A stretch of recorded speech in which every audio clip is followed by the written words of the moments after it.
Bien, bonjour à tous et bon appétit. Nous, toute la première partie de cette émission, vous devinez, sera consacrée à l'analyse de ces élections régionales et départementales. Nous avons avec nous deux spécialistes, Didier Détouche qui est politologue, bonjour. Bonjour Danick.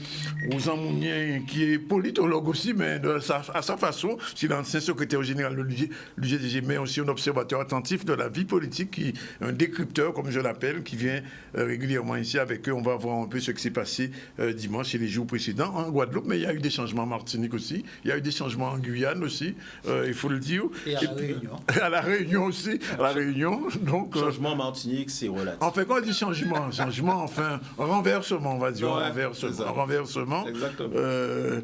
Et en Guyane, il y a eu aussi un renversement autrement. Sinon, plus tard, on va recevoir Kenny Chamougon, comme d'habitude, pour sa chronique Digital for Progress. Il sera accompagné de Madame Génie Jacques-Mébibrac, directrice générale de Business Library, on va en parler. Et puis, on va recevoir aujourd'hui, dans le cadre de la chronique de Jean-Luc Divial, une linguiste congolaise. Alors ça, c'est particulier. À partir de la langue guadeloupéenne du créole, elle a rédigé un bouquin qui permet d'étudier les langues africaines. C'est assez particulier. Jean-Luc Divial nous expliquera ça plus tard. Et puis sinon, bien, au cours de cette émission, on aura des réactions de M. Chalus, des réactions de Mme Borel, de Pierre Justin au Gosier, de Louisie sur les héros de résultats, de Mme Ponchateau, et aussi de M. Baron, qui est tout seul à mener son élection. Alors, messieurs, merci d'être avec nous. Je vais vous donner la parole. J'interviendrai très peu, parce que vous avez sûrement plein de choses à me dire et à dire à nos téléspectateurs, à nos éditeurs qui nous écoutent et qui ont besoin d'analyses un petit peu plus fines que ce qu'on a entendu jusqu'ici. Qui commence?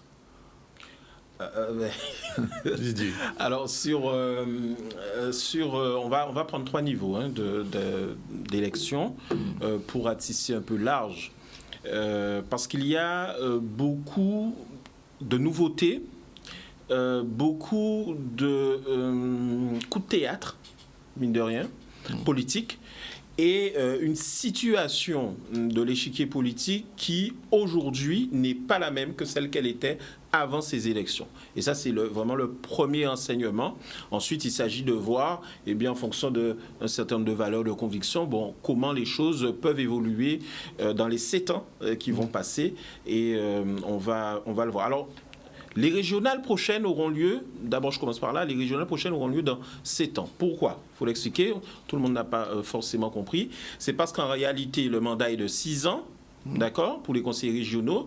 Mais comme il y a eu un report pour que ces élections aient lieu, non pas en mars, mais au mois de juin, la législation qui a permis de faire ce report a automatiquement constater que dans 6 ans, les élections auront lieu en même temps que d'autres élections législatives, voire même présidentielles, et que ça pourrait faire une interférence et une overdose, entre guillemets, démocratique.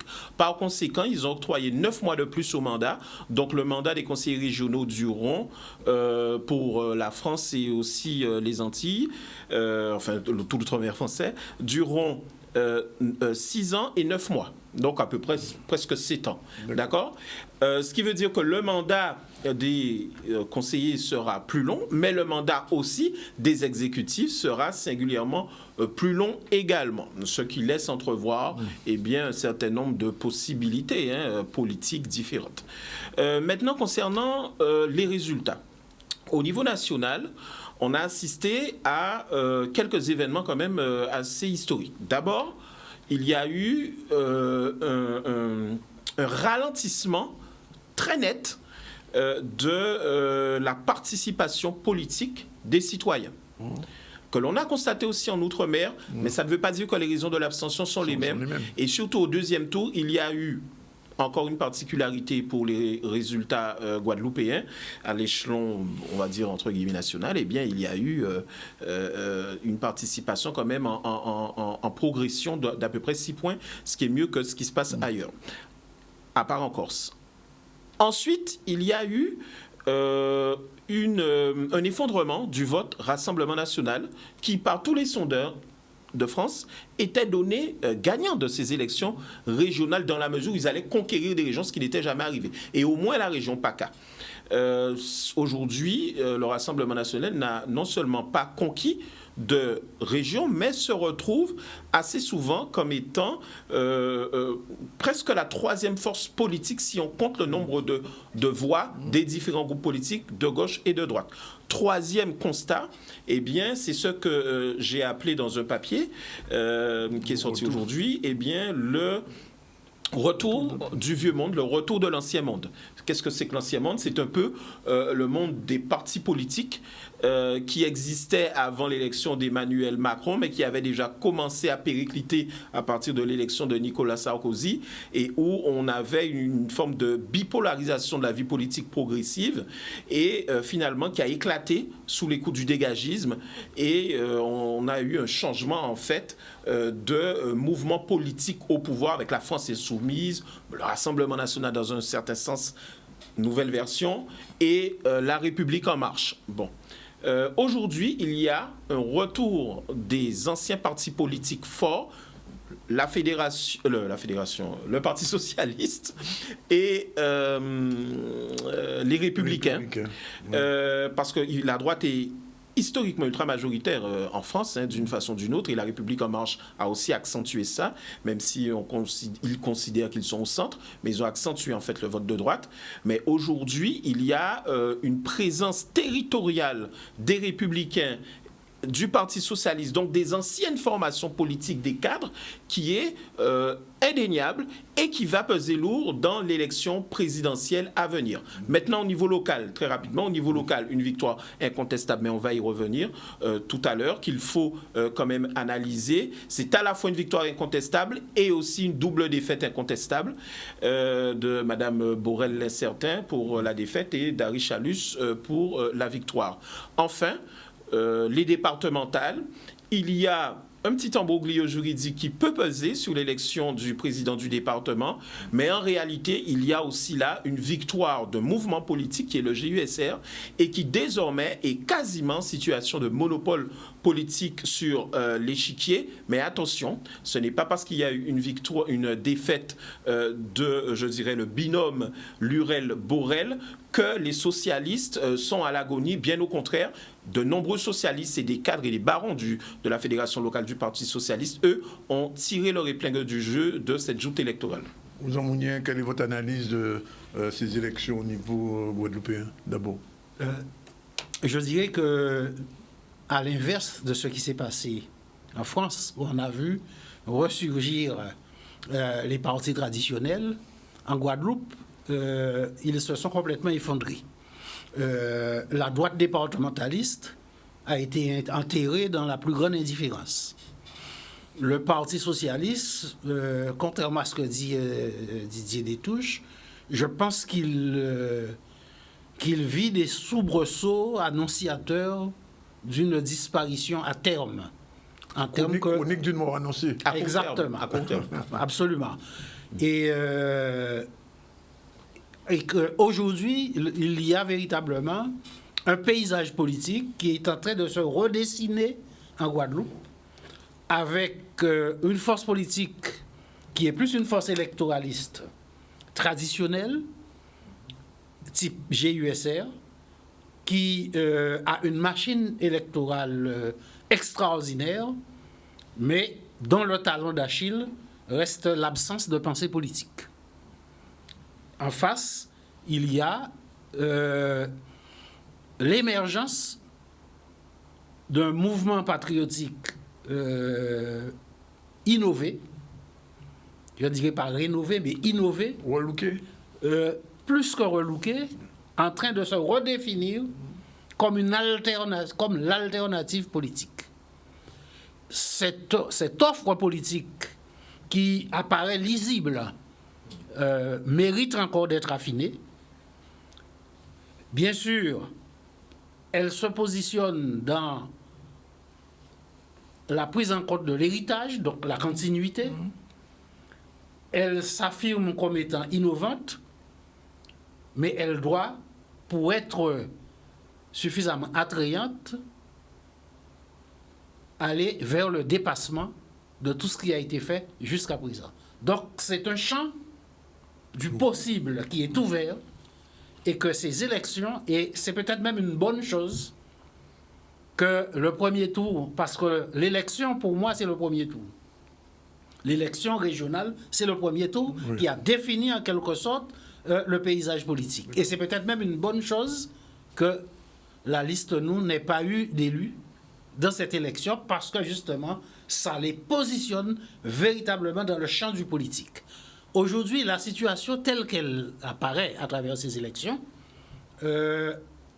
bien sûr, on ne se réjouit jamais de la défaite de quelqu'un, mais sur le plan des idées, je crois que le Parti socialiste est en train de payer cette forfaiture intellectuelle qui lui avait permis, en surfant sur la vague du non en 2003-2004, d'engager le pays dans une impasse. Aujourd'hui, c'est un juste retour des choses. Je rappelle qu'on ne peut pas dire que ceux qui sont élus, on ne peut pas dire que c'est même bête, même on ne peut pas dire que c'est même bitena. Non. Parce que dès le départ, la rupture au sein du Parti socialiste, avec la prise de position de Dominique Larifa, qui avait créé la Frigé, n'était pas simplement le fruit d'une querelle entre lui et Jalton. C'était déjà le début d'une rupture avec les partis traditionnels français. Et d'ailleurs, il a toujours dit dans Larifa que, puisqu'il est un peu le père fondateur de ce mouvement, qu'entre les indépendantistes et lui, c'était une question de calendrier. Tout à fait. Maintenant, il n'y a plus d'obstacle pour remettre à jour le calendrier.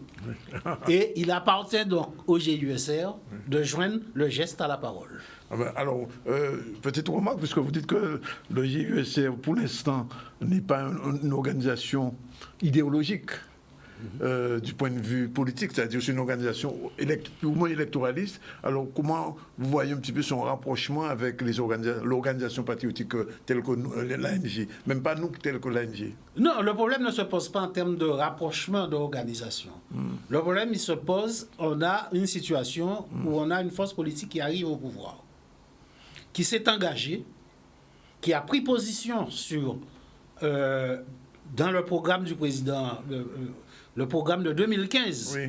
C'est ce programme-là qui est à l'ordre du jour. Changeons d'avenir. C'est ça le problème. Changeons d'avenir. Je veux bien croire que ça n'a pas été possible en 5 ans, mais ça doit le devenir en 10 ans. Donc, il y a cet engagement-là. Ensuite, il y a le contrat de gouvernance entre les deux collectivités pour faire en sorte que nos pagnons combat des malgrabes à dans même tout là.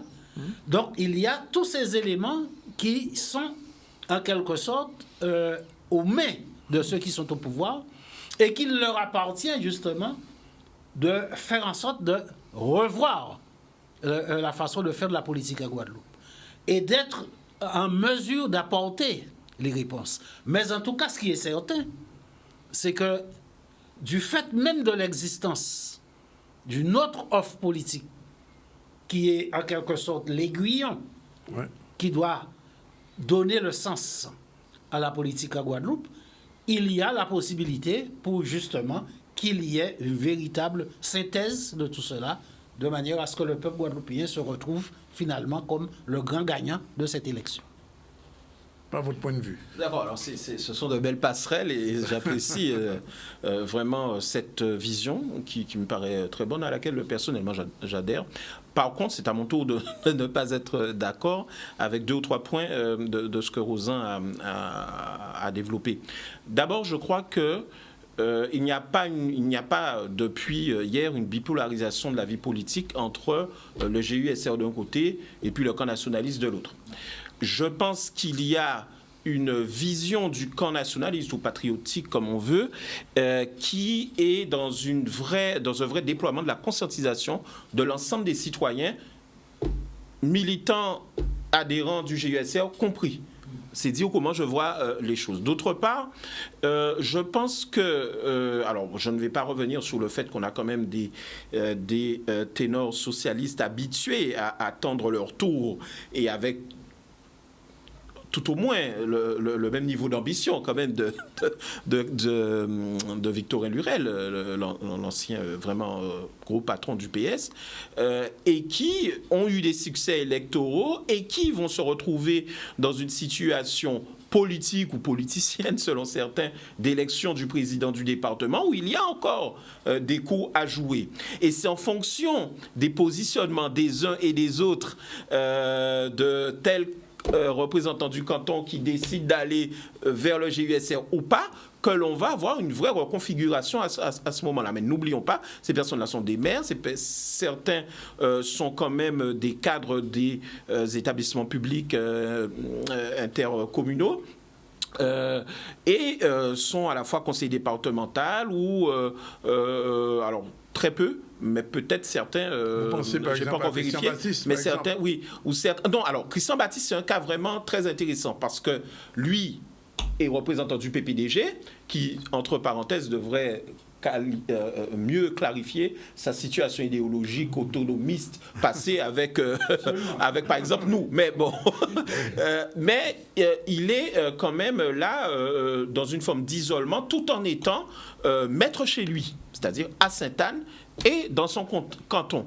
Et le choix qu'il fera pour l'élection du président du département aussi voudra dire beaucoup et il l'engagera dans un certain sens. Alors c'est pas parce qu'il a dit que le GUSR lui avait pas le GUSR, la région lui avait permis d'obtenir quelques subsides dans des problèmes énormes dans lesquels il se débat avec courage, il faut le dire, et bien qu'il va forcément aller de ce côté-là. Tout va être question de tractation. Mais j'en reviens à ce que je voulais dire. Oui, à moyen terme, la fédération locale du Parti socialiste doit se poser des questions. En tout cas, la première question qu'elle doit se poser, c'est la question de son leadership, du management. Là, on est dans un cadre d'une défaite quand même lourde des principaux cadres et du staff. Il faut se poser les bonnes questions parce qu'un parti, ça reste un parti, c'est-à-dire une machine qui doit conquérir le pouvoir.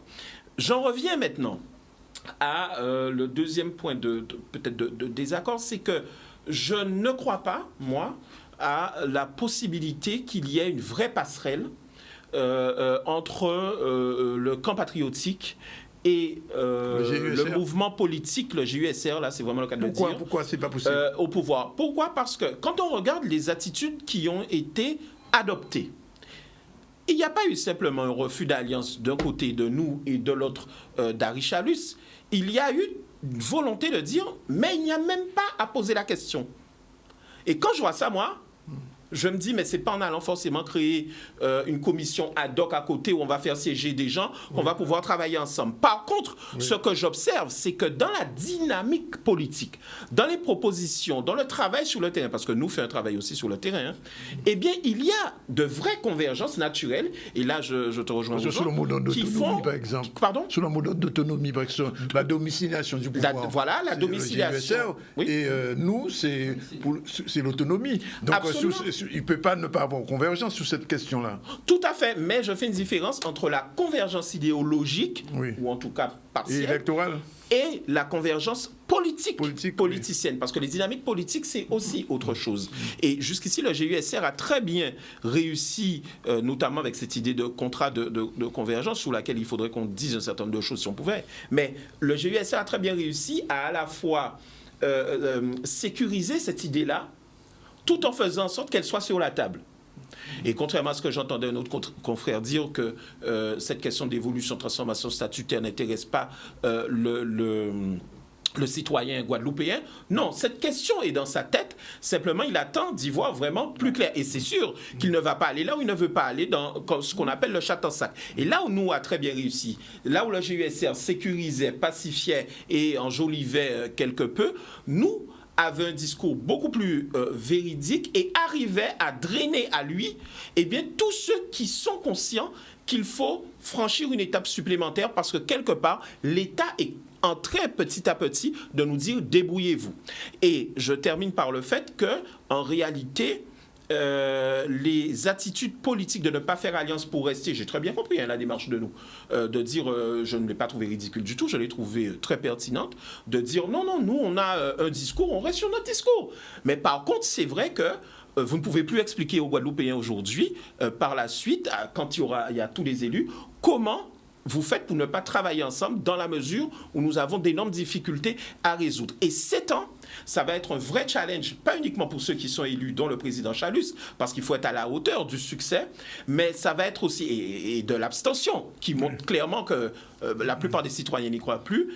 Il va être aussi un challenge ça va être un challenge pour nous, parce qu'il y aura peu d'élections et qu'il va falloir rester dans la même dynamique de travail, de persuasion et de convergence, notamment sur des thèmes comme l'autonomie alimentaire ou l'autosuffisance alimentaire, hein, qu'il partage avec le président de région. Eh bien, il va être capable, dans sa dynamique propre, de convaincre et d'avoir encore plus d'électeurs. C'est l'abstention qui a fait que nous ne siège pas. Et contrairement à ce qui était dit, moi, je regrette qu'il ne puisse pas avoir de conseillers régionaux, au moins, et je regrettais aussi qu'il ne puisse pas se présenter au départemental ou faire en sorte de pouvoir se présenter. Pourquoi? Parce que c'est dans le feu de l'action publique que l'on apprend à percevoir la différence entre l'idéologie, les idées et concrètement ce qu'il est possible de faire. Donc je crois que ça aurait été formateur et que ça aurait été une bonne chose qu'il puisse pouvoir déjà siéger dans une collectivité territoriale. 7 ans, ça va être long, mais c'est un très très beau challenge. Non, il y a des municipales bientôt d'ailleurs. Et nous, le municipal, c'est dans... Alors je ne peux pas vous dire parce que je n'ai pas le compte en tête, mais c'est pas avant 3 ans minimum. Oui, 3 ans. Donc il y a le temps. Hein. Oui. Pour vous, aux Amouniens, vous va dans cette direction, pas de convergence, mais de rapprochement politique avec les gens qui sont partisans de la domiciliation du pouvoir en Guadeloupe? Bien. À partir du moment où on parle de contrat de convergence, de contrat de gouvernance, gouverner la Guadeloupe aujourd'hui, c'est faire quoi? C'est être en mesure, ce n'est pas uniquement l'action publique institutionnelle qui va permettre de sortir la Guadeloupe de la situation dans laquelle elle se trouve. Il faut une mobilisation de toutes les énergies, à la fois des forces économiques, des forces sociales, de la société civile, et c'est là que ça devient important parce que on est face à un problème de légitimité du pouvoir. Un pouvoir qui est mis en place par un petit nombre d'électeurs, je dirais, genre 30% de l'électorat, c'est ça la question. N'a pas la légitimité, ne peut pas avoir la légitimité nécessaire pour légiférer, pour décider, pour l'ensemble du sans chercher à mobiliser les acteurs de la vie. Et c'est à ce moment-là, et c'est à ce niveau-là que doivent intervenir toutes les forces organisées, qu'elles soient sociales, qu'elles soient sociétales, qu'elles soient politiques. Et c'est tout le travail qu'il y a à faire. Et on ne peut pas dire qu'on va attendre tranquillement dans ces temps. Il faut qu'il se passe des choses entre aujourd'hui et les prochaines échéances qui peuvent ne pas être des échéances régionales. Voilà, on prend la première pause, 2h55. On se retrouve tout à l'heure pour la suite de ce débat intéressant. Et je pense que sur la question de l'abstention, effectivement, et du nombre très important d'abstentionnistes, il y a une réflexion à avoir aussi par rapport à la classe politique. Absolument. Oui, mais on va y revenir. On y revient dans un instant. 2h56, la pause. Voilà, on va prendre d'abord, avant de reprendre ce débat, 2 réactions, celle de Harry Chalus hier soir et celle de Mme Bourrel. Le gagnant et la perdante. On regarde tout de suite. C'est le résultat du travail que nous avons fait pendant ces 6 ans. Je pense que certains disaient que nous n'avons rien fait. Il ne suffit pas de voir de gros bâtiments, mais tout ce que nous avons fait sous terre, en mer, dans les airs, tout le travail fait que ce soit pour l'économie, le tourisme, nous avons bossé. Et la population guadeloupéenne l'a confirmé aujourd'hui. Et nous allons continuer vraiment ce travail pour la Guadeloupe, car les Guadeloupéens en ont besoin. Et encore une fois, je remercie vraiment tous les Guadeloupéens, toutes celles et tous ceux qui de près ou de loin se sont mobilisés pour que nous puissions avoir ce résultat historique en Guadeloupe, que ce soit au régional, que ce soit au départemental, et nous allons nous mettre ensemble pour travailler pour la Guadeloupe. Et je suis fier aujourd'hui, vraiment, fier d'être Guadeloupéen, fier de la Guadeloupe. Comme je le dis souvent, je veux voir sourire les Guadeloupéens et non souffrir. J'espère avec le contrat de gouvernance qu'on a mis en place, la manière qu'on veut travailler. Si les Guadeloupéens, effectivement, rechinent à aller voter parce qu'ils sont un peu déçus, avec le travail que nous ferons ensemble, département et région, nous allons redonner confiance à ces Guadeloupéens, à cette Guadeloupe qui en a besoin. Mais surtout travailler vraiment pour toutes les communes de la Guadeloupe, pour toute la population, sans vraiment faire bon à part. Et je pense que là, nous allons redonner confiance à notre population. Le président vient de le dire, il y a un certain nombre de dossiers. Si nous travaillons ensemble, nous serons beaucoup plus performants pour la jeunesse, l'amélioration de l'habitat, dans l'agriculture. Tout au long de la campagne, on a expliqué cette démarche et notre très grande satisfaction, si les binômes ont été élus et au niveau de la région, c'est que cela a été compris. Et puis ce que nous disons, c'est que vous avez pu voir, c'est une liste plurielle au niveau de la région. Et même les binômes, ce sont donc des binômes aussi pluriels, puisqu'il y a certes des membres du GUSR, mais d'autres candidats comme Ferdi Luzi, comme Madame Carabin, Blaise Bornal, qui est dans notre groupe et qui ne sont pas forcément du GUSR, qui montrent cette volonté de pouvoir travailler avec toutes les composantes de la Guadeloupe. Encore merci à vous. Je vous aime de tout mon cœur. Merci à vous. Merci. Merci. Je suis un petit peu ému, mais je rappelle qu'il y a 6 mois, on donnait le président gagnant, le président sortant gagnant au premier tour.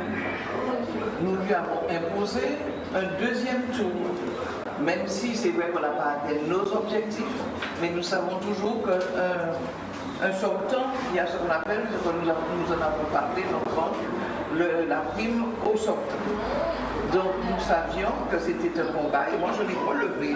Alors j'ai tenu à vous dire, là je vous ai conduit, j'étais chef de file et je l'ai fait avec mon cœur, avec la volonté de transmettre. De transmettre quoi? Les valeurs, la droiture, la rectitude, le fait de se dire on est là pour servir. Je pense que c'est déjà bien enclenché entre nous et que nous resterons, je dirais, solides parce que c'est une trop belle équipe. On ne peut pas se dire du premier au dernier. Nous avons formé, nous avons été soudés. Donc aujourd'hui, notre message n'a pas été entendu. Mais nous serons dans l'opposition. Et je t'ai entendu, Loïc, c'est vrai que nous allons être pas une opposition pour une opposition. Moi qui ai vécu une belle opposition au conseil départemental, je n'avais pas d'opposition, j'avais 2 groupes de travail. Nous essaierons d'être pour notre pays, d'être vigilants, de dire c'est bon, on vote, de dire que ce n'est pas bon, mais d'argumenter. On ne fera pas une opposition pour faire une opposition, ce n'est pas mon style. Voilà, 2 petites réactions rapidement sur ces 2 discours. Madame Borel et Harry Chalus, Ozan. Non, mais ce n'est pas elle qui est responsable du deuxième tour. Oui. C'est l'abstention. Oui. Donc elle n'a pas conduit puisqu'elle a fait 17% des voix au premier tour. Oui. Donc c'est un échec flagrant qu'il faut reconnaître que c'est l'échec d'une politique, d'une vision. Elle était tellement accrochée à son statut de statu quo, qu'elle a même proposé une modification constitutionnelle pour créer un article 97.1. Oui. C'est véritablement le summum de l'aliénation. Donc c'est quelque part un juste retour des choses. Oui, alors en fait, je pense que effectivement, c'est l'abstention qui a conduit Harry Chalus à avoir un deuxième tour, et ça me permet d'ailleurs de dire une parce qu'il a parlé de victoire historique avec 30% l'électorat. Oui, alors on va y revenir, mais historique oui, et en même temps non. Mais concernant l'abstention, une très grande parenthèse que j'ouvre très rapidement, je voulais juste dire ici, puisque le travail est un travail de pédagogie quand même, que on a beaucoup entendu, cette élection, c'est surtout la victoire de l'abstention. Quand on est dans une élection démocratique, on analyse la victoire de celui qui a été élu et qui donc a remporté des suffrages. On ne parle pas de victoire de non-vote ou d'absence de vote. Ensuite, deuxièmement, qu'est-ce que l'abstention? L'abstention n'est pas une manifestation de refus systématique ou d'un refus clairement précisé de tel ou tel camp politique. L'abstention est juste le fait de ne pas participer. Et dans le fait de ne pas participer, vous pouvez avoir une multitude de raisons qu'il est très difficile d'identifier. Ça peut être le barbecue pendant la fête des pères, comme ça peut être le rendez-vous galant qui dure toute une journée à Marie-Galante, ou ça peut être le refus de voter pour un tel ou un tel, ou ça peut être aussi tout simplement le fait que l'on n'est pas pour la démocratie. Ça peut arriver, ça existe de toute façon de nos jours. Donc, il faut comprendre que l'abstentionniste n'exprime jamais un choix. L'abstentionniste exprime le fait de ne pas choisir. Un non-choix. Ça, c'est une chose. Par contre, quand on veut exprimer le fait qu'on ne peut pas ou qu'on ne veut pas choisir, il y a le vote blanc. Alors vous me direz, oui, mais le vote blanc n'est pas comptabilisé. Mais le vote blanc n'a pas à être comptabilisé dans des résultats d'élection parce que quand vous faites une élection démocratique, c'est-à-dire que vous décidez que le peuple, les citoyens, ensemble vont choisir, vont pouvoir choisir ceux qui les dirigeront pendant un certain laps de temps, eh bien, vous êtes obligé de ne comptabiliser que ceux qui ont eu des suffrages exprimés. Par contre, le niveau du vote blanc en dit long, et c'est son rôle, sur le rejet démocratique de l'offre politique. Donc ça, c'est une chose importante. Ensuite, je referme la parenthèse, mais c'est pour préciser les choses, parce qu'il faut quand même être conscient que il faut respecter les gens qui ne vont pas voter, absolument, mais en même temps, il faut être conscient que l'abstention n'est pas forcément une façon d'orienter les choses, d'orienter la démocratie. Au contraire, ça peut mener la démocratie quand même à un chaos ou à sa perte. Ensuite, très rapidement, on a assisté à la défaite du seul binôme qui s'est présenté pour les élections régionales.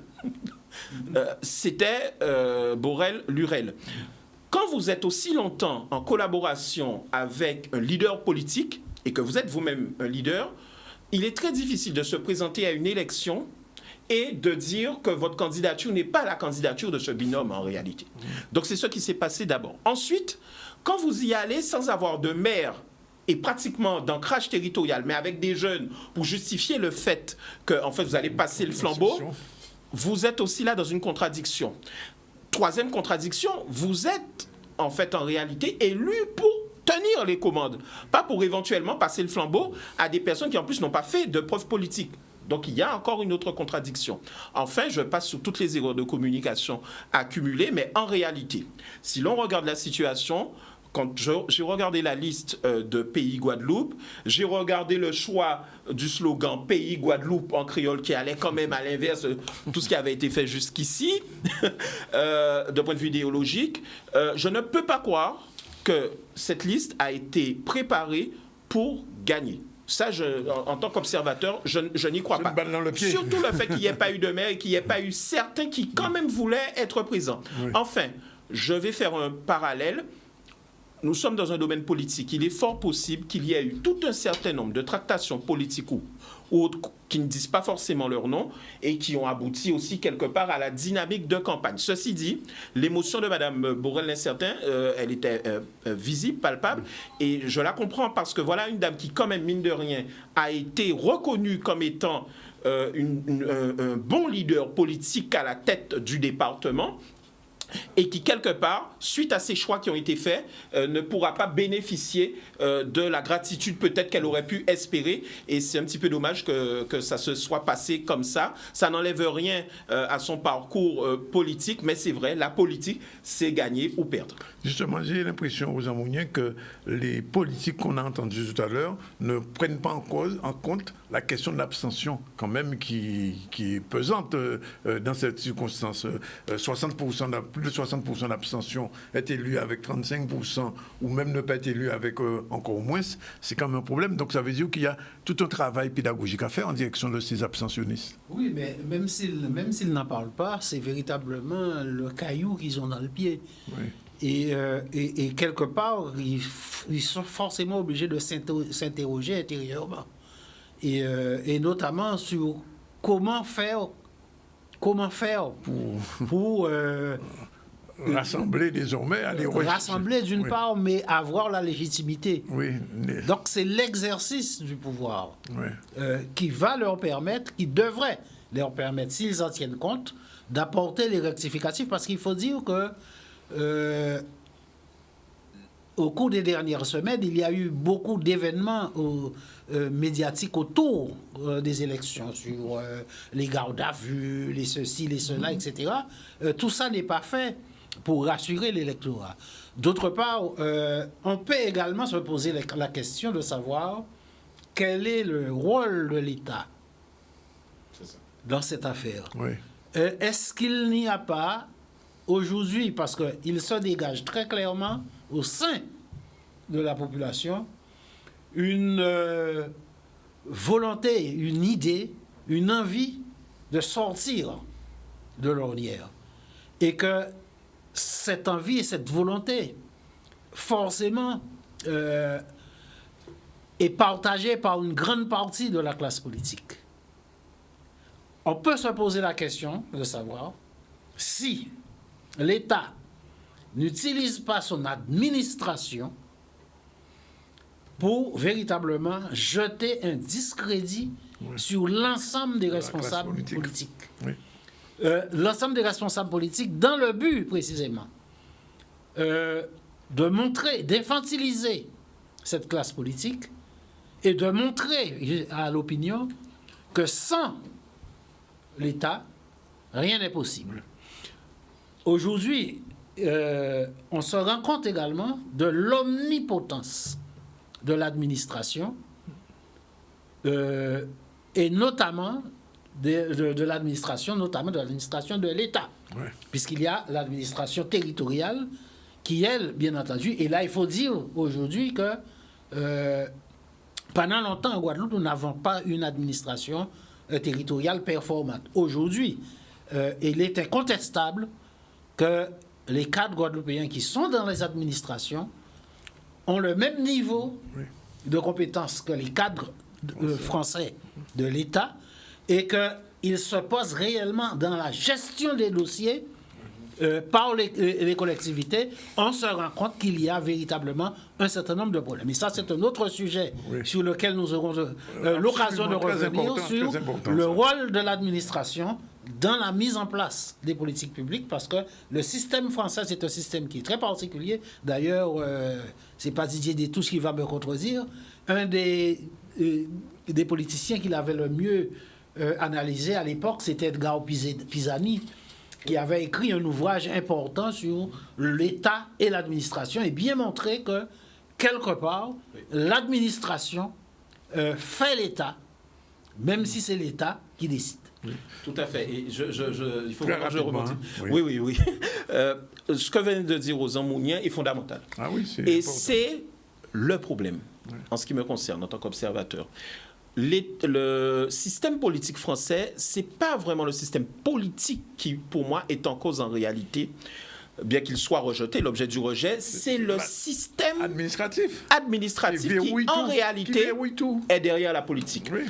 Le système administratif verrouille, le système administratif rallonge les procédures, le système administratif exerce de très fortes contraintes depuis le niveau européen avec cette question de déficit à respecter, jusqu'au niveau même territorial de la commune où vous avez, par exemple, pour un PLU, l'obligation, bon, je parle pour l'outre-mer, la Guadeloupe, mais c'est valable aussi en France quelque part, vous êtes obligé d'attendre que le préfet, que l'État donne son autorisation pour que vous puissiez aller plus loin. Ce dont ont besoin les citoyens aujourd'hui, c'est de circuits courts. Comme dans le domaine commercial et économique. C'est-à-dire qu'au lieu d'aller dans les supermarchés où toutes sortes de prix viennent se greffer, eh bien, au niveau de la politique publique, nous, on a besoin d'avoir une politique directe de proximité. Et c'est là où Harry Chalus a réussi son coup depuis 5 ans, c'est qu'il a très bien compris qu'à la proximité et le langage de terrain qui permet une certaine adhésion, il fallait aussi montrer que chaque fois qu'il y avait un problème, en réalité, on intervenait. Quand bien même, c'est peut-être 2 ans, 3 ans après qu'on voyait les sous arriver, mais, ou ne pas arriver. Mais vous avez, au niveau du citoyen, une envie de voir concrètement les problèmes gérés au quotidien et réglés dans l'instantanéité. Or, l'État, avec toutes ces contraintes, amène les politiques à jouer un jeu de communication pour accéder au pouvoir. Et une fois qu'ils sont au pouvoir, même si une bonne partie d'entre eux essaient de faire le travail, en réalité, les contraintes ne permettent pas d'aller directement sur le terrain où attendent les citoyens. C'est la raison pour laquelle je pense que la rénovation politique doit passer surtout par une rénovation de la verticalité jacobine du système administratif français, mais qui va aller dans cette réforme-là, et surtout une simplification, pas juste administrative, ça c'est rien, une simplification des relations entre la société civile, entre le citoyen et entre les politiques qui doivent être des politiques, c'est-à-dire qu'ils doivent être capables, comme le disait un grand philosophe, ils doivent être capables de rendre l'impossible possible. Et c'est ça que le citoyen attend aujourd'hui. Juste une dernière, et surtout aujourd'hui. Une dernière question en dehors de ce débat. Je vous pose la question, mais on ne va pas la résoudre aujourd'hui. Est-ce que, au vu de tout ce qui se passe en Guadeloupe aujourd'hui, l'absence d'un leader politique ne se pose pas? Je renvoie des gens comme Rosan Girard à une certaine époque qui pesaient réellement sous la société guadeloupéenne politiquement. Aujourd'hui, est-ce que... Alors, Rosan ne va pas... Je vais faire une réponse lapidaire, oui. et on reviendra sur ce débat. Oui. Je pense que historiquement, on peut constater que chaque fois que la Guadeloupe a fait un pas en avant, oui. c'est parce qu'elle a su créer un génie collectif. Oui. Et que la Guadeloupe n'est pas forcément le pays qui accepte le leadership. Le leadership. Oui. Moi, j'ai longtemps été un peu rebelle et cru que le leader providentiel, oui, ça peut exister. Oui. Et il y en a eu. L'histoire montre qu'il y en a eu. Mais c'est très risqué. Aujourd'hui, dans ce besoin d'horizontalité massif que veulent les citoyens, et on peut comprendre pourquoi, et c'est-à-dire de fonctionnement en réseau dans la société civile, avec tous les acteurs et surtout de rassemblement et d'unité, moi je dirais que le leader providentiel, c'est le citoyen.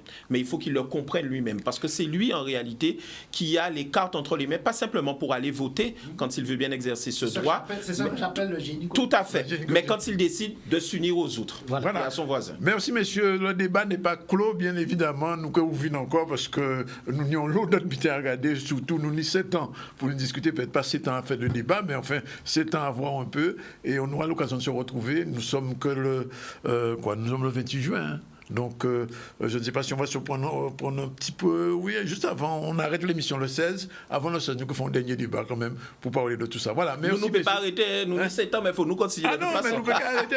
Non, on ne peut pas arrêter. Nous pouvons continuer. Et avant le 16 juillet, dernière émission, on a ça. Et qu'il faut nous faire un dernier débat avec eux parce que c'est très intéressant. Et on reçoit des appels, des vitins, on l'a monde qu'à suivre. Et ça qui est intéressant. C'est très important pour les Guadeloupéens parce que là, nous avons une conjoncture particulière. Absolument. Et c'est exactement très important qu'on puisse aider les Guadeloupéens à avoir un cheminement. Parce que ça aussi, aux gens le disent ici, bon, il n'a pas dit comme ça, mais c'est le pouvoir des masses populaires. Et au moment donné, ça a fonctionné en Guadeloupe. Ça a fonctionné. Donc, si nous sommes capables de mettre machine là en route, eh bien, effectivement, on ira voir. Voilà, 13h23, on prend la pause et on se retrouve tout à l'heure avec Kenny et son invité, Madame Jenny Jacquemet Bibac. C'est parti pour la pause et on se retrouve. Et on vous remercie, messieurs, de ces éclairages toujours très, très importants. Je reçois les retours et on peut dire que mon cas suit ça. Bon, allez, c'est parti. Merci pour nous. OK. Voilà, il est 13h29, je vous l'ai dit, on va retrouver Kenny Chamungon. Bonjour. Bonjour à toi, bonjour à tous. Ah, donc, avec sa chronique dont on voit tout de suite le générique, c'est parti.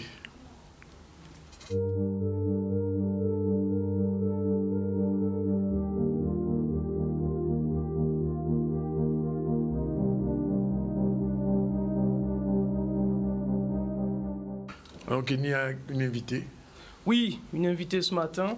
Alors, je vais bien le prononcer, Bis Library, c'est bien ça? C'est ça, parfait. C'est ça, Bis Library.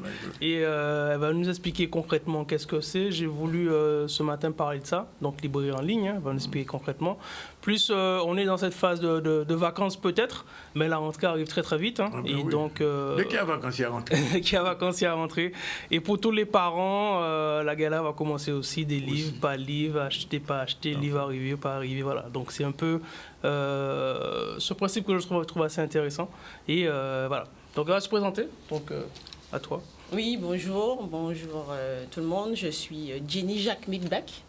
Je suis cofondateur de la société Smart Outils, dont le nom commercial est Biz Library. Donc, voilà. Ça veut dire quoi, BIS, ça veut dire 2. Voilà. Oh, bon, ça veut dire beaucoup de choses, mais Oui. BIS, B-Y-S, ça veut dire Ah, book. c'est BYS, C'est c'est pas ça, BI. Ah, c'est d'accord. ça. Alors, c'est autre chose. C'est autre chose, C'est mais autre bon. chose, oui. Alors, qu'est-ce que c'est exactement? Ça veut dire book your success. Donc, en gros, faites du livre votre succès. book Et il y a your une petite subtilité aussi, parce qu'en fait, vous voyez, le logo, là, c'est une abeille. Et en fait, oui. en Elle anglais, butine. une abeille, c'est bee, et au pluriel, c'est bees. Oui, oui, Donc, en oui. fait, c'est dans le sens, il faut essayer aimer la De culture. butiner, d'accord. Voilà. C'est dans cette optique-là qu'on a couleur miel vraiment. aussi, hein, Oui, c'est tout ça, c'est exactement ça. C'est notre pas le logo. hasard. Non, il n'y a pas de hasard. Tout est pensé. J'ai bien pensé. Ça fait Voilà. combien de temps que ton application existe? En fait, nous sommes sur la place depuis 2017 quand même. Donc avant tout, c'est vrai que Biz, c'est une plateforme digitale de mise en relation des différents maillons de la chaîne du livre. Donc, et notre premier bébé, en fait, c'est la plateforme en ligne www.bizlibrairie.com, qui est une librairie 100% digitale sur laquelle les clients peuvent aller, ils peuvent commander des ouvrages de littérature, des ouvrages, des livres scolaires, des packs cadeaux, de la papeterie, et aussi les ouvrages de nos éditeurs locaux. Et donc, il commande, il paye en ligne, et puis ensuite, il sélectionne... Mais la livraison, ça fait comment? J'étais en train de le dire. Tu lui as coupé la parole. C'est bien, ça veut dire que ça intéresse. Donc, en fait, justement, il a le choix. Donc, il peut choisir effectivement son lieu de livraison. Je peux déjà le dire, on a plusieurs façons de livrer le client. Il peut venir dans ce qu'on appelle chez nous des points relais. Oui. Qu'on a des points relais qui sont présents un petit peu partout sur le territoire de la Guadeloupe. Il peut aussi demander à ce que ça arrive chez lui ou à son travail, tout simplement, en fait, comme bon lui semble. Il y a plusieurs possibilités. Voilà. Et pourquoi entreprendre dans le domaine de la librairie? En fait, tout cela est venu d'une réflexion en 2016 avec mes deux comparses, puisque nous sommes 3. Et en fait, on se disait qu'on avait envie de changer un petit peu l'image qu'on a de la librairie traditionnelle, c'est-à-dire des queues, surtout pendant la période de rentrée, des queues interminables dans les librairies. Donc, il fallait qu'on arrive à trouver une solution. Et c'est vrai que par rapport à mon expérience passée aussi, c'était important que nous puissions justement trouver une solution qui puisse arranger un petit peu les différents maillons de la chaîne du livre. Donc, déjà, le parent qui fait des queues pas possibles et des fois pas pour être satisfait, puisqu'il n'a pas forcément tout. Des enseignants aussi qui, à la rentrée, bon, ils se retrouvent avec des enfants qui n'ont pas forcément tous les ouvrages, donc ça prend du retard au niveau de l'enseignement et ça peut aussi augmenter la fracture. Et puis des fournisseurs qui n'avaient pas forcément de visibilité, de recul pour savoir les quantités à approvisionner sur le territoire. Donc nous, notre objectif, c'était vraiment d'apporter des solutions à l'ensemble des maillons et effectivement est née cette librairie 100% digitale des Antilles, qui était la première, parce qu'avant, en 2017, ça ne se faisait pas. Nous sommes donc les premiers. Mais ça veut dire qu'on s'oriente de plus en plus vers ce type de plateforme. Oui, c'est une oui. plateforme, en fait. Oui, c'est-à-dire que nous, on a anticipé, puisqu'on avait déjà senti le vent tourner. Mais aujourd'hui, le Covid l'a montré, hein, beaucoup de gens aujourd'hui, qu'est-ce qu'ils font? Ils préfèrent effectivement utiliser cette façon de faire, donc dématérialiser, pour pouvoir effectivement éviter les queues, éviter les contacts liés effectivement à la pandémie que nous venons de subir. Tout à l'heure, il a parlé de livraison. En termes de délai, on est comment? On est sur 1 mois, 3 mois, 6 mois? Non, mais non. Vous avez vu, quand même. Non, du tout. Donc, en fait, tout simplement, à partir du moment où les ouvrages sont en stock chez nous, la livraison, elle peut se faire en 24-48 heures. Ça dépend effectivement de ce qu'a commandé le client. Nous sommes en période de rentrée des classes, donc là, pour être plus clair et très clair même avec les clients, nous sommes une librairie qui a une gestion aussi raisonnée, donc c'est vrai que nous avons du stock. Oui. À partir du moment où nous n'avons pas de stock, nous faisons des commandes auprès des fournisseurs. La différence, c'est que nos commandes sont nominatives. C'est-à-dire qu'un client qui passe par nous sait que de toutes les manières, il va avoir son ouvrage. Il n'aura pas de mauvaise surprise parce que la commande est faite à son nom. Donc, c'est pour ça qu'on garantit à tous nos parents qui commandent, en tout cas avant la mi-août, d'avoir l'ensemble de leurs ouvrages pour la rentrée de septembre. Livraison à domicile? Oui, livraison à domicile par l'intermédiaire d'une application développée par la Poste. Donc, ça veut dire effectivement qu'aujourd'hui, un parent qui est chez lui, tranquillement, peut nous demander à ce que sa livraison arrive. Il y a aussi la livraison traditionnelle de Colissimo, hein. Mais aussi, on peut aussi faire ce sont du travail. Si on n'a pas le temps et que les horaires c'est sur le lieu de travail qu'on peut se faire livrer, oui, nous pouvons le faire. Et puis, j'insiste aussi sur les points relais, parce que les points relais, l'un de nos objectifs, justement, c'est de développer la proximité. Donc, il y en a, on essaie de mailler, en tout cas, le territoire. On est sur Bémao, sur Pointe-à-Pitre, sur Basse-Terre. Mais pas, oui, c'est bien même. Non, à Basse-Terre, on a des points relais à Basse-Terre, à Trois-Rivières, à Pointe-Noire, à d'accord. Mais imaginons maintenant, moi, je ne suis pas adepte de tout ce qui est numérique et je vais commander chez toi. Comment je fais? Pas de difficulté. En tout cas, maintenant, tout le monde a un portable, je pense. Même si on n'est pas forcément à l'aise, mais on a un portable. Donc, il suffit tout simplement de nous contacter via notre WhatsApp, 54 17 56. On nous envoie la liste. Il y a juste un formulaire à remplir, télécharger la liste. Et nous, derrière... On paie en ligne? Oui, bien entendu, on paie en ligne. Sécurisé, 100% sécurisé. On peut aussi nous contacter via le mail. On a un mail dédié, donc bizrentrée.com. Et à partir de ce moment-là, les clients, ils nous envoient les éléments et nous, on se charge du reste. Avec nous, ce qui est intéressant, c'est qu'en amont, on envoie un panier. On envoie un panier au client. En fonction de l'affluence, effectivement, ça peut aller jusqu'à 72 heures. Donc, on lui envoie un panier et l'avantage, c'est que dans son panier, il y a le prix. Donc, il sait exactement ce qu'il va payer. Donc, il peut déjà se faire une idée. À partir du moment où il est d'accord, il paye. Et nous, après, derrière, s'enclenche le processus de préparation de la commande. Au niveau des tarifs, est-ce que vous êtes plus concurrentiel que commander sur un site national, par exemple? L'avantage, c'est qu'en fait, par rapport justement aujourd'hui, avec en plus les nouvelles directives qui sont en train de sortir, au niveau des frais de livraison, nous sommes beaucoup plus abordables, beaucoup plus intéressants qu'un site, par exemple, comme Amazon. Et en plus, on a on a une sécurité il y a la sécurité. Le client est sûr qu'il va avoir, en tout cas, son colis. Parce qu'effectivement, nous sommes en Guadeloupe, donc nous développons des partenariats avec les fournisseurs, donc nous avons des comptes, donc nous commandons. Et effectivement, les commandes sont livrées de la Guadeloupe, de chez nous. Donc forcément, c'est beaucoup plus intéressant. C'est plus sécurisé. Voilà. Mais alors, je pose la question parce qu'il y a un certain nombre d'éditeurs guadeloupéens, on les retrouve chez BIS? Oui, tout à fait. Oui. On les retrouve chez Nestor, BIS, Jazo, voilà, et Negmaron, édition Negmaron.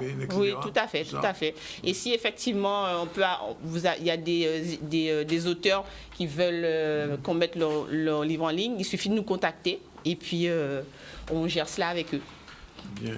Et actuellement, vous êtes au sein de la pépinière Audacia, c'est ça? Oui, c'est ça, oui. Effectivement, nous sommes... BIS Librairie est reconnue comme start-up de la culture par les pouvoirs publics, puisque nous avons été lauréats avant Audacia d'Innova en 2019, qui est justement un projet qui avait été porté par la région. Aujourd'hui, nous sommes dans la promotion 2020 de la pépinière Audacia, avec bien entendu Cap Excellence. Et donc, nous avons effectivement un siège à Audacia. Nous avons été aussi reconnus par les entités numériques, puisque nous avons aussi été lauréats de Guadeloupe.gp 2019, qui est une manifestation organisée par Guadeloupe Tech. Très bien. Et quels sont les autres projets à venir alors pour vous? Alors, nous en avons beaucoup. Bon, on ne va pas dévoiler trop de choses là, d'accord? Parce que, comme vous le savez, aujourd'hui, la concurrence, elle fait rage, n'est-ce pas? D'ailleurs, on a reçu, l'autre semaine, quand tu étais là, on a reçu, comment il s'appelle?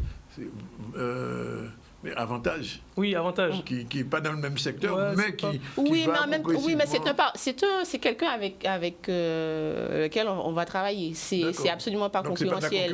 Non, c'est pas de la concurrence. Au contraire, c'est de la complémentarité. Oui, c'est de la mutualisation. Je préfère. Oui, non, mais on est dans cet esprit-là.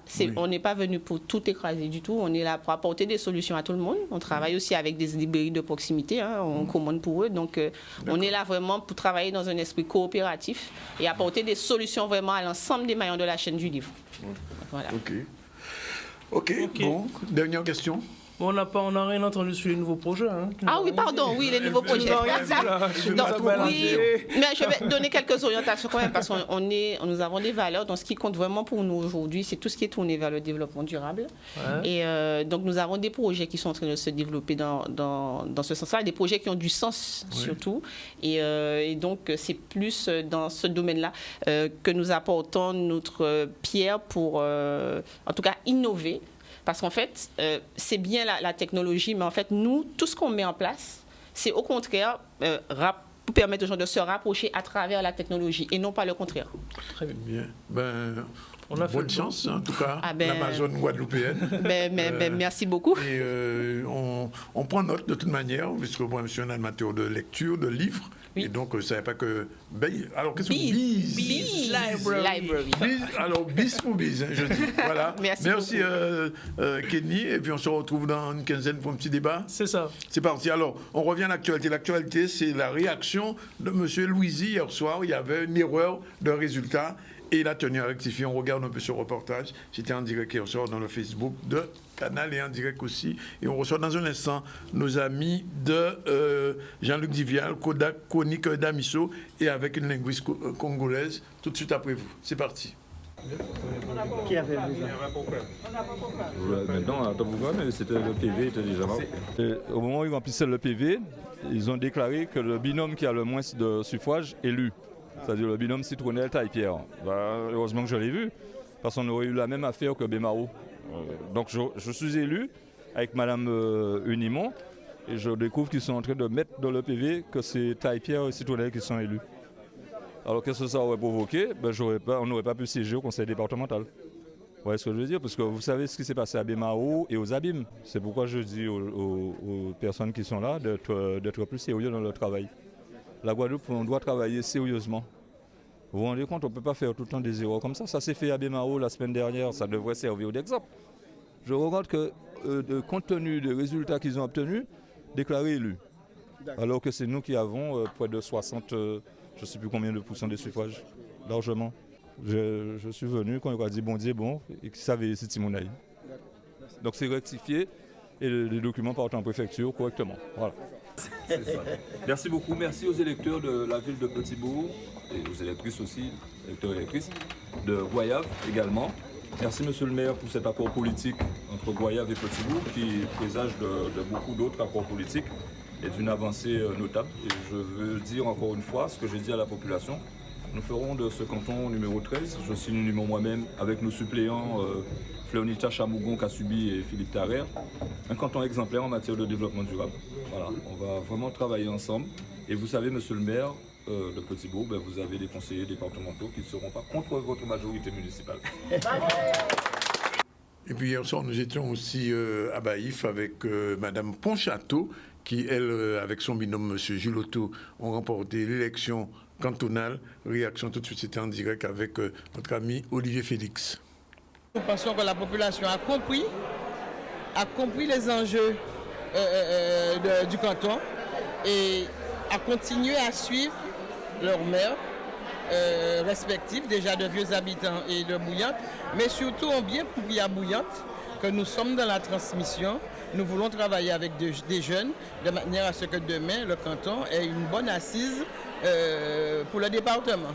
Donc je tiens à remercier la population, mais surtout aussi dire à la population qu'on va travailler en toute équité, en toute transparence pour toute la population du canton, mais en général pour la Guadeloupe. Content, oui, effectivement c'est une belle victoire, c'est aussi une confirmation. Il y a une année j'ai été élu maire de Vieux Habitants, c'est une confirmation. Je voudrais particulièrement insister sur la participation à Vieux Habitants, mais aussi à Baïf et à Bouillante. On est au-delà de 40% quand on fait la moyenne. Vieux Habitants c'est 55%. Donc une implication citoyenne, ça montre bien que notre démarche, notre projet, notre pédagogie a été la bonne. Et maintenant, donc, il faut travailler sur le canton pour accompagner une population qui souffre. Mais en même temps aussi, on est conseiller départemental de la Guadeloupe. Donc il y aura des sujets qu'on aura abordés, des questions de mutualisation des moyens, des questions de gouvernance entre la région et le département. Pourquoi pas les questions qui sont liées à l'Assemblée unique, à la collectivité unique. Ce sont des sujets qui seront là pendant les 6 ans. Et en tant que conseiller départemental, Marie-Evelyne et moi, on aura abordé, on aura prendre des positions.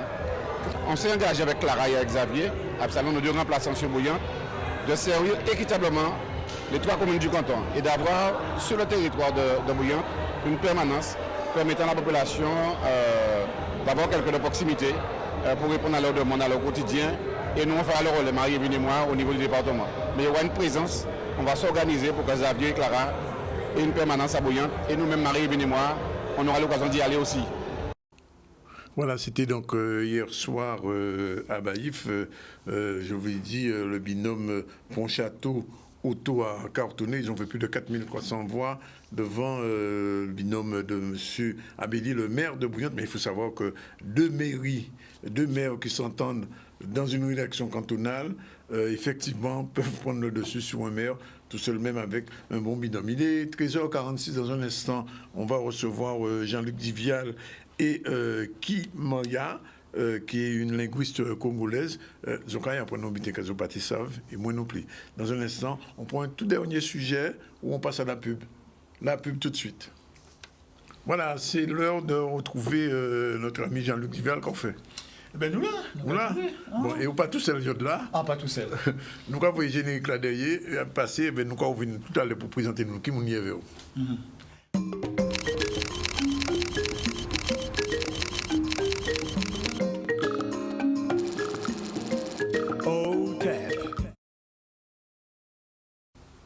Alors Jean-Luc vendredi, tu es mis en webinaire en bord de Bémolan, que je cherché. Avait un monde que nous connaissons bien, 10 gens Gaudi, qui sont haïtiens. Qu'est-ce qui s'est passé à côté de nous, ça, bon décatement là?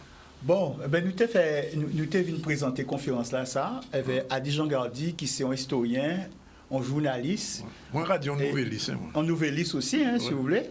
Ouais. Et aussi qui t'a fait un coup de ministre à communication aussi, en bas gouvernement à Laurent Lamotte, c'était avec Michel Martelly. Et M. Lassa, pendant un temps, il racontait nous en relation Haïti-Téni avec Guadeloupe, Martinique, Guyane, qui nous pâtait savait. Des relations à migration, mais des relations à coopération. Et il commençait depuis en temps ces Amérindiens-là, Taïno, Arawak, Galibi. Parce qu'il y a écrit les Amérindiens, monsieur. Oui, il écrit un livre à Sio et il trouvait originario et il tracé originario. Mais ça qui partait là, ben tant pis pour eux, parce qu'en réalité, nous apprenons qu'ils étaient l'eau guadeloupéen, et bien là, Haïti, Timouna, il vient président de la République, par exemple, en Haïti. Ni ça qui vient diplomate. Même bité pour Martinique. Il parlait aussi, il a parlé tout le temps de famille Duvalier, mais il n'y a pas rien qui famille Duvalier, Tini les Martelly, Tini les Hérard, Tini les Bicente, tout ça. Et puis nous aussi, nous parlait du projet politique. Les premiers présidents Haïti-Tétini, par exemple, différentes fédérations, en tout pays qui était capable de parler français en Caraïbes là, c'était projet à président Boyer, et bien évidemment, anglais, américain, français, eh bien, ils cherchaient calmement des projets là pour y passer vrai jour, mais ça veut dire, eh bien, non seulement nous sommes des nations indépendantes, hein, Guadeloupe, Martinique, Guyane, tout ça, qui est indépendant, Venezuela qui était qu'à monter et Haïti, mais en plus de ça, tu es en vraie fédération, en vraie coopération. Peut-être ça t'est lancé justement coopération économique là. Nous voulons faire depuis tellement de temps en Caraïbes là. Il était déjà prend temps depuis un temps à président Boyer. Alors, il ne faut pas oublier quand même, c'est qu'en 1802, les nègres guadeloupéens gourmaient contre l'établissement de l'esclavage incident.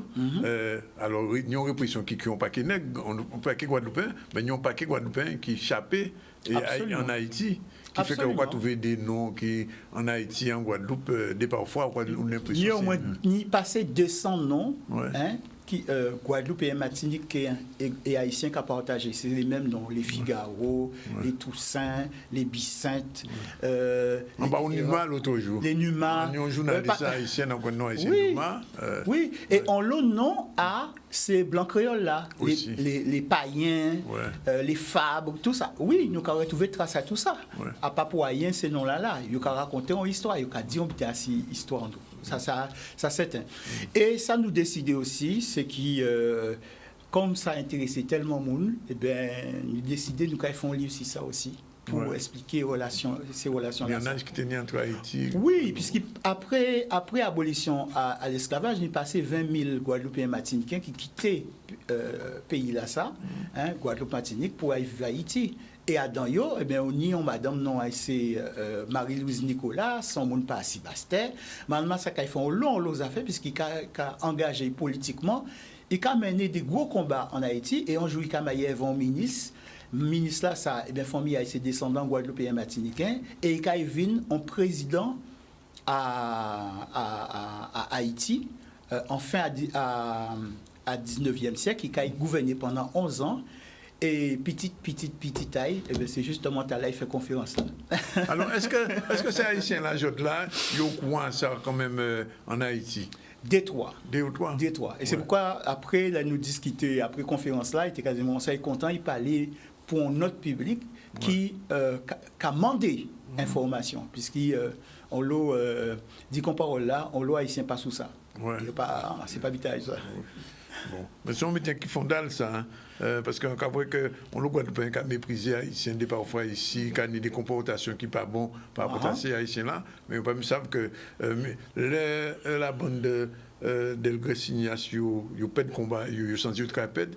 Les frères haïtiens disent comme ça, ben nous quand ils prennent flambeau là, et ils font considérer en 1804, et ils ont gagné. Ça, nous pas gagné en 1802, ils ont gagné. Oui, bien sûr. Ils auraient aidé Bolivar, enfin on connaît l'histoire là, ça, puisque ancien président. Il y a l'argent, il y a les armes, il y a les costumes. Tout le bien pour te goumer. Et d'ailleurs, ancien président Chavez, l'arrivée en Haïti, une fois, il reconnaît ça officiellement, dit qu'effectivement, le peuple haïtien, mais pas seulement haïtien, mais pas seulement il y aurait des Américains même, dans le combat, mais à l'époque, à Lafayette, tous ces gens-là. Mais ces Grecs-là, ils ont aidé la Grèce.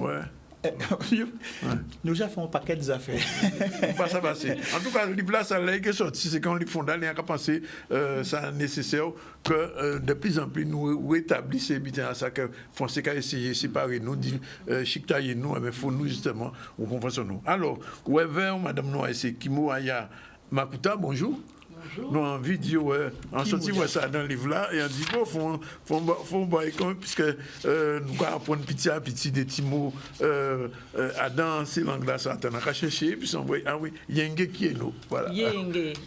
Alors, c'est bien bonjour, ça veut dire? Yenge, oui, bien bonjour, mais nous allons parler en français, en Kikami. Nous avons commencé à dans langue, nous allons continuer. Voilà. Yenge, c'est la joie. Ouais. Voilà.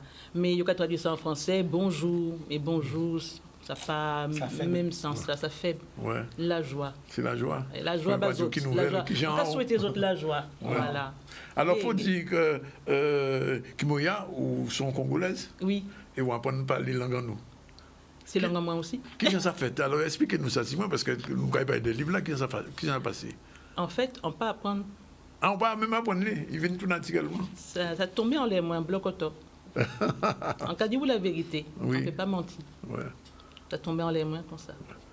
Alors Jean-Luc, expliquez-nous ça. Non, mais il détaille là. Oui, nous décatons là. Alors, nous décatons là, parce que tombe en l'air comme ça. On fait un premier voyage, ça c'est 4e voyage en Guadeloupe. Ouais. On fait un premier voyage, et là, on arrivait en Guadeloupe. En tout cas, senti moins à l'aise. On était qu'à penser, mais pays là, ça, je connais le pays là. Bon, on bitin des... C'est symbolique, là. Oui, les connaissances, on bitin comme ça. Mais, en pas encore parler Kikami là, Kikami ou Chikam. Ouais. Après, nous revenons, et vers roi du Congo, nous Congo, toujours là, il vient ici dans Guadeloupe. Ouais.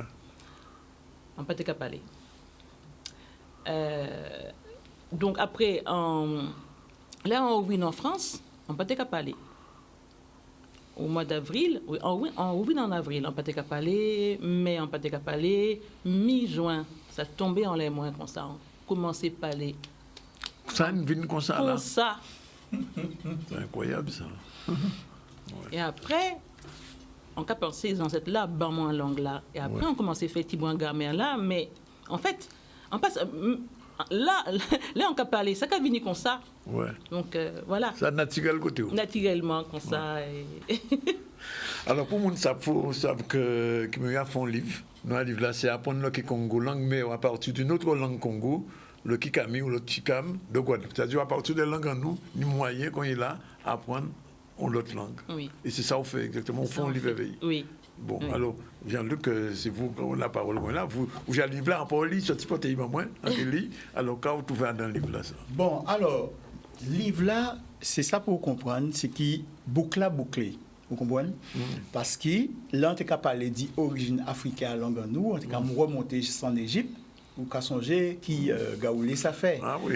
Mais à présent, c'est un monde qui a appuyé si on l'olive, et il a appuyé si Wuchikam, il a appuyé si travail à Mamazama, et on le dote, et qui écrit en méthode. À présent, on peut apprendre à parler Kikongo sans passer par langue française. Qui veut dire, on peut rester dans même pensée symbolique là, et on peut voir, eh bien, tout cas correspond.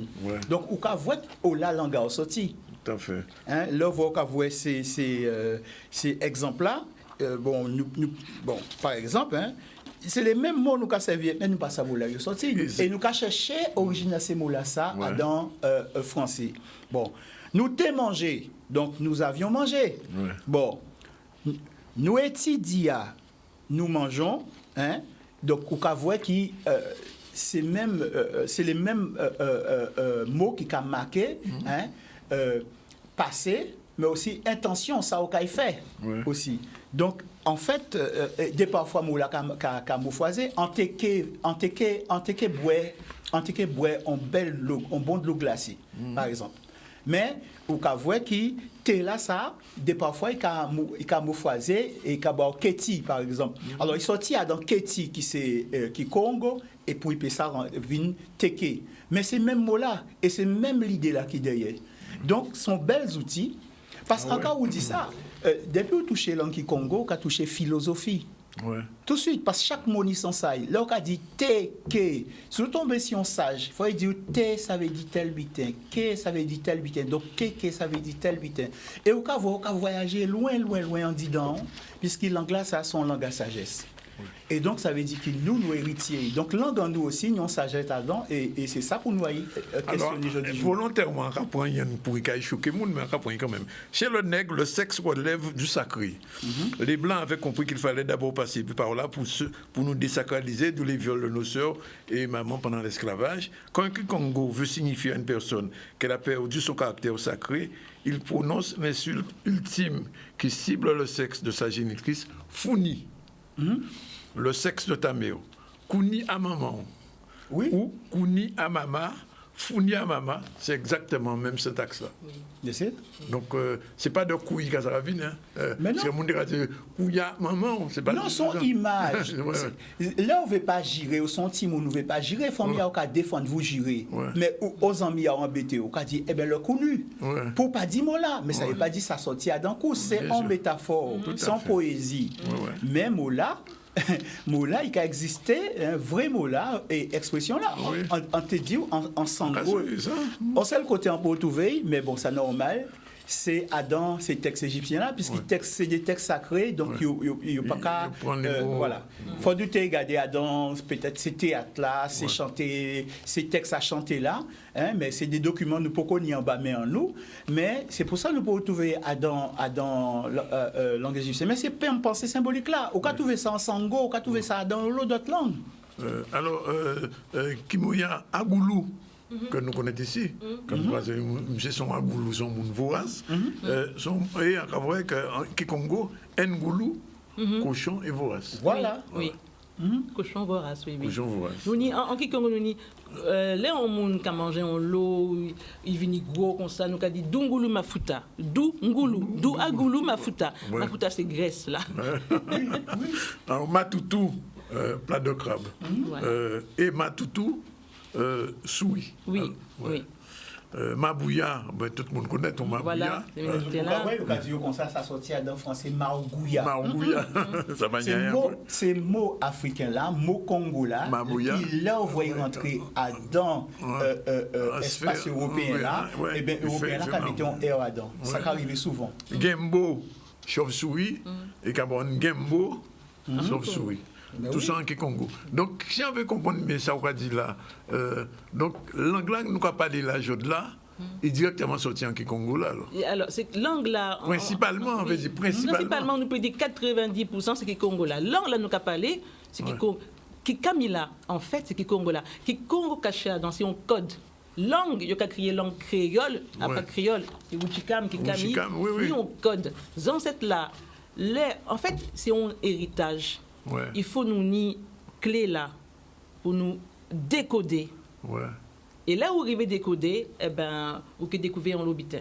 Ouais. Oui. Et c'est comme ça, petit à petit, vous rentrez en langue là. Voilà. Ouais. Non, mais ça même. Ces traditions à toute sage en Afrique depuis l'Antiquité. Ouais. Ou peut une phrase là, encore répéter tous les jours, ou peut rentrer dedans. Ouais. Mais si vous rentrez en initiation, vous montrez au cas l'anglaïer, à ce moment-là, ça, et bien, encore rendez-vous compte qu'il y a une grosse sagesse derrière. Ouais, il y a dit par exemple, première manifestation. En Égypte, il y a dit première manifestation à parole, Maman Céleste l'a dit, c'est lève-toi, je suis épuisé. Mais si autant je suis épuisé, on dit lève-toi, lasse. Mais au péché, comprendre qu'il a dit non, c'est épuisé. Donc là, on va chercher à dans mot qui a dans registre là, ça, on va comprendre qui j'en pour nommer Maman Céleste là. Si vous sont l'abbé, si vous sont gens qui initiés, eh bien, là, ça a une importance beaucoup. Mais si vous voyez son monde comme ça, machin, au PG rentrer dans ça. C'est des codes. Kimouya, est-ce qu'on peut faire en conférence, on parle pour Guadeloupéens à 6 livres là, ça, parce que ça t'est bon, vous présenter. Ben, on l'a pour ça, hein. On l'a pour ça. Oui. Donc, quelques élèves invités en nous dans l'école Fonbois Wuchikam. Qui t'a fait ça? Ben, en commencement en mois de juillet là. Nous revenons pour parler de ça justement. Ouais. Et c'est qui est un samedi et nous qui parler de présenter le livre là. Mais vraiment, ça sont les fondateurs. Ça veut dire localisa ou quand entrer dans notre dimension en langue là. Et tout ça qui t'est dit, ben. Wuchikam, origine égyptienne de la langue dite créole, c'est bêtise pour l'Espagne. Et bien là, nous quand on habite là, pour les gens qui passent ça, alors c'est la méthode Kemoudi. Est-ce qu'on peut dire des petits mots? Alors qu'est-ce que c'est la méthode Kemoudi? Alors Kemoudi, c'est phrase là, son Kikongo, c'est un sigle. Kedika mu ndinga aku. Vérité là qui cache en langue à voilà. Et qui vérité à Kikongo là qui cache dans Kikamila. C'est ça. D'accord. Voilà. Alors, on a habité encore pour Mounsab. Alors, ça, c'est le premier volume là. Oui, c'est le premier volume. Donc, ça veut dire qu'il y a un volume derrière pour commander les notes. Oui. L'autre volume qui est arrivé. Ouais. Et alors, nous, parce que Jean-Luc a dit ça souvent de fois, c'est que ni syntaxe à langue là, et syntaxe à langue en nous, c'est même mitin qui syntaxe. C'est même syntaxe là. Même syntaxe là. Il a marché même mitin finalement. Oui. Maman Nangai, maman Moué. C'est ça, on dit bel exemple. Parole en moins. Oui, maman Nangai. Oui, maman Moué. Voilà. C'est ça. Donc, elle livre là ça. Nous capables qu'on est là, rentrer dans non même à Kikongo là. Oui. Quand vous comprenez dans nous, faut nous-mêmes arriver à comprendre ça aussi. Exactement. Et le livre là, là où on arrive au chapitre 4, ok, vous voyez, ni on exemple chapitre 4, en mettant un petit dialogue là, tout le monde peut arriver lire et comprendre le dialogue là en Kikongo. En cas il lit ça, chapitre 4. Un petit moment pour nous avant nous bout quand même c'est important. Alors. Non, mais au cas dit Tao, mais c'est en nous, puisqu'il y a dans langue en nous. Mais oui, c'est ça. Il y a dans, c'est en nous aussi. Oui, c'est ça. Et il y a dans langue égyptienne là aussi. Ouais. Puisque c'est, en fait, tous ces peuples là, ça, c'est Congo, en fait, qui mène yo. Voilà. Donc, Congo là et Buntu là, c'est des langues fondamentales là-dedans. Sphère africaine là. Mais oui, parce que l'humanité, on joue, il a commencé par aller. Oui. Mais là, il a commencé par aller, il était en côté. Donc, il développait une civilisation. Et il parlait qui Congo. Après, tout ce restant, c'est mes mots phrases à première langue là. Voilà. Kimouya, qu'il faut ouvrir quand même. Si Paul là t'écoutes là, Jean-Luc Ménéo, mais qu'il faut ouvrir. Le temps où j'étais 11 à ce livre là, rentrant dans l'Aïe, et enfin Jean-Luc, ce qu'on permettre, fait venir, mais c'est ça. Rentrer petit moins pli au fond, décater ça petit moins parce que ça fondale. Pourquoi tu peux écouter nous, ben des autres que apprendre le Congo langue, mais à partir d'une autre langue Congo. Et langue nous là nous parler là nous créer créole ben son langue Congo et ça mi photo rien quand il va dire Et il y a dans le livre là ça, et c'est Madame Lassa, belle Madame Lassa qui fait ça. Merci de venir. Et c'est la dernière fois, en tout cas, pour nous. Alors, encore rappeler, tout à l'heure, nous commençons une nouvelle là, je là, avec un décartiage à l'élection là qui fait hier, avec Didier Détouché, Rosan Mounien, nous expliquer qui Jean, je là, avec l'élection là qui fait là, il y a un lobby qui peut mettre en place, mais il y a une grande réflexion. Nous prenons première parole avec eux, qu'il y a une deuxième parole. Après ça, nous recevons Nisha Mougon et puis Mangénique Jamek Bibac va nous parler d'une librairie en ligne, ça s'appelle Bis Library, et puis nous avons Kibo et Jean-Luc pour Liblassa, sinon nous parler de réactions à Chalus, à Bourrel, un peu élection là. En tout cas, merci beaucoup d'attention à autres. Nous allons retrouver nous demain même, là, 12h30, en finissant qui Congo. Voilà, il est bon. Voilà, il est bon. Il est bon.